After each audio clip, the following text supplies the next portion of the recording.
নমস্কার বন্ধুরা, ডলির রন্ধনশালায় সবাইকে স্বাগত। আজকে তোমাদের সাথে শেয়ার করব জলখাবারের রেসিপি। অল্প একটু ময়দা আর অল্প একটু আলু হলে দারুণ একটা টেস্টি জলখাবার কিন্তু তোমরা বানিয়ে নিতে পারবে। কোনো রকম বাড়তি ঝামেলা ছাড়া দারুণ টেস্টি একটা এত সুন্দর রেসিপি যে বানানো যায় তোমরা কিন্তু না দেখলে বিশ্বাস করবে না। শুধুমাত্র বাড়ির জলখাবার হিসাবে না, স্কুলের টিফিন হিসাবে বা অফিসের লাঞ্চ বক্সেও তোমরা কিন্তু ঝটপট এই রেসিপিটা বানিয়ে নিতে পারবে।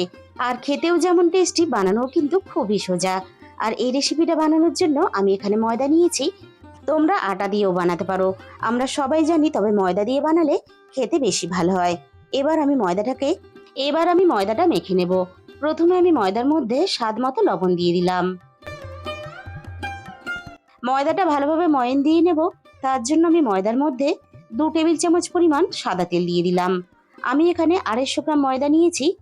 ময়দার পরিমাণ বুঝে আমি এখানে সাদা তেলটা ব্যবহার করলাম। এবার আমি ময়দাটা ভালোভাবে ময়ান দিয়ে নেব।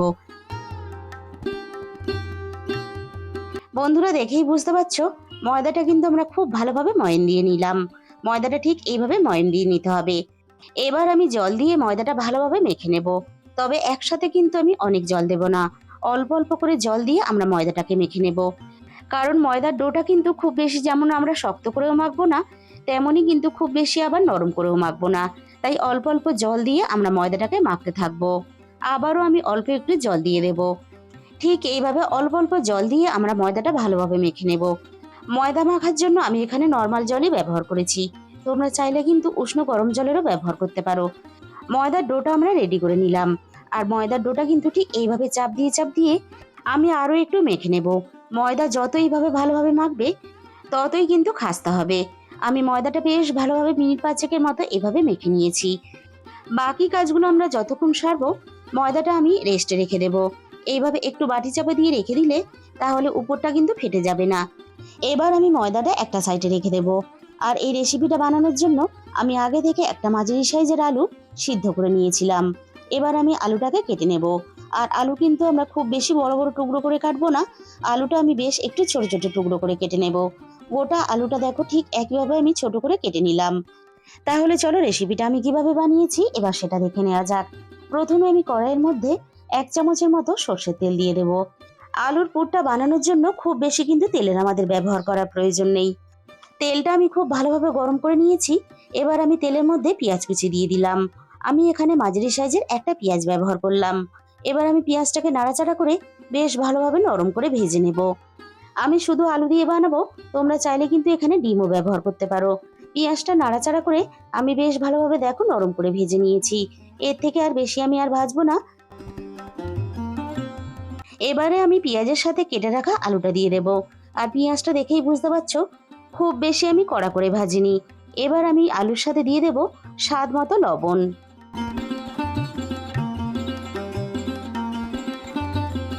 লবণের সাথেই আমি এখানে দিয়ে দেব ঝালের জন্য 2টো কাঁচা লঙ্কা কুচি। কাঁচা লঙ্কার সাথেই আমি ঝালের জন্য অল্প একটু আরো লঙ্কার গুঁড়ো দিয়ে দিলাম। ঝালের পরিমাণটা কিন্তু অবশ্যই নিজেদের স্বাদ মতো ব্যবহার করবে। আর একই সাথে আমি অল্প একটু জিরে গুঁড়ো দিয়ে দিলাম। এবার আমি সমস্ত মশলা আর আলু একসাথে নাড়াচাড়া করে বেশ একটু ভাজা ভাজা করে নেব। 4-5 মিনিটের মতো নাড়াচাড়া করে আমি সবকিছু একসাথে বেশ ভালোভাবে ভেজে নিয়েছি। এবার আমি কড়াই থেকে আলুর পুরটা নামিয়ে নেব। ময়দাটা একটু রেস্টে রাখার জন্য দেখো খুব সুন্দরভাবে কিন্তু আরো নরম হয়ে গেছে। ময়দাটা আমি মিনিট খানেকের মতো আরো একটু মেখে নেব। ময়দাটা আমি মিনিট খানেকের মতো মেখে নিলাম। এবার আমি রুটির মতো করে ছোট ছোট করে লেচি কেটে নেব। বন্ধুরা, একদিন হলেও জলখাবার হিসাবে এইভাবে বানিয়ে দেখো। খুব সহজ সরল হলেও খেতে কিন্তু দারুণ টেস্টি হয়। আমরা প্রত্যেকেই কিন্তু কাজের জন্য খুবই ব্যস্ত থাকি। আর এই ব্যস্ততার জীবনে যদি কিছু সহজ সরলভাবে দারুণ টেস্টি রেসিপি বানিয়ে নেওয়া যায় তাহলে কিন্তু মন্দ হয় না। সবগুলো লেচি দেখো আমি কেটে নিয়েছি। এবার আমি একটা একটা করে রুটির মতো বেলে নেব। আমি অল্প একটু লেচির মধ্যে তেল লাগিয়ে নিয়েছি। এবার আমি সবগুলো রুটির মতো গোল গোল করে বেলে নেব।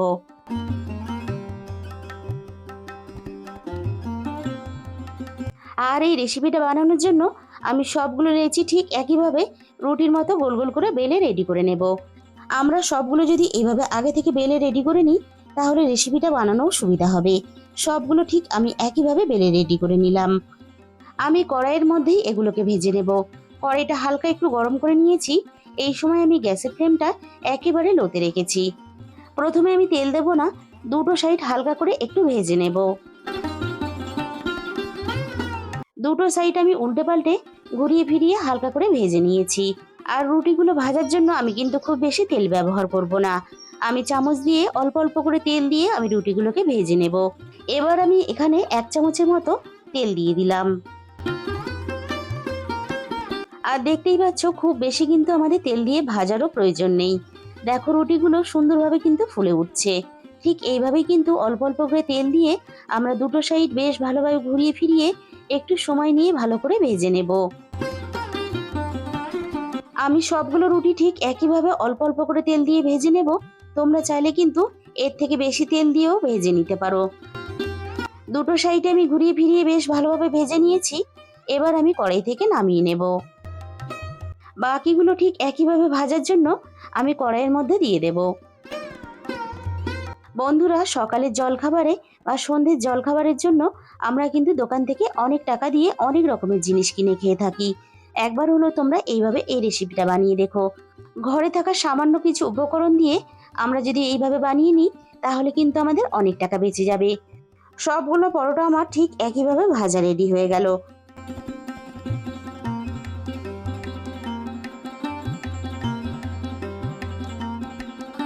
পরোটাগুলো দেখেই বুঝতে পারছো কতটা নরম হয়েছে। এবার আমি একটা একটা করে জলখাবারের জন্য রেডি করে নেব। আলুর যে আমি পুরটা বানিয়ে রেখেছিলাম সেটা আমি এভাবে অল্প অল্প করে এখানে দিয়ে দেব।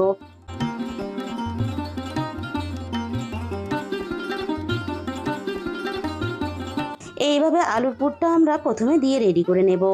এবার আমি এখানে অল্প করে লেবুর রস দিয়ে দেব। অল্প একটু লেবুর রস দিলে তাহলে খেতে আরো বেশি চটপটা হবে। এবার আমি উপর দিয়ে অল্প করে একটু বিট লবণ দিয়ে দেব। দোকানে যেভাবে এগরোল মোড়ানো হয় ঠিক সেইভাবে আমি রোল করে মুড়ে নেব।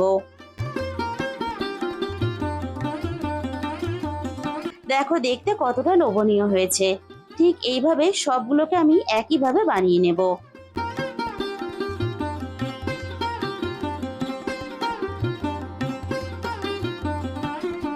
বন্ধুরা, রাতের ডিনারে যদি বেশি কিছু তোমাদের রান্না করতে ইচ্ছে না করে তাহলে কিন্তু তোমরা এই রেসিপিটা বানিয়ে নিতে পারো। সবগুলো ঠিক আমি একইভাবে বানিয়ে রেডি করে নিলাম। বন্ধুরা, আজকের এই রেসিপিটা তোমাদের যদি ভালো লেগে থাকে তাহলে একদিন হলেও বানিয়ে দেখো। খুব সাধারণ হলেও খেতে কিন্তু দারুণ লাগে। তাহলে বন্ধুরা, আজকের এই রেসিপিটা ভালো লাগলে ভিডিওতে একটা লাইক করে দিও। আর কমেন্টের মাধ্যমে জানিও তোমাদের কেমন লাগলো। আর দেখো সবগুলো ঠিক আমি একইভাবে রেডি করে নিয়েছি। আর যে সমস্ত নতুন বন্ধুরা এখনো পর্যন্ত আমার চ্যানেলটা সাবস্ক্রাইব করোনি, এরকম নতুন সহজ ঘরোয়া রেসিপি পেতে আমার চ্যানেলটা সাবস্ক্রাইব করে আমার পাশে থাকার অনুরোধ রইল।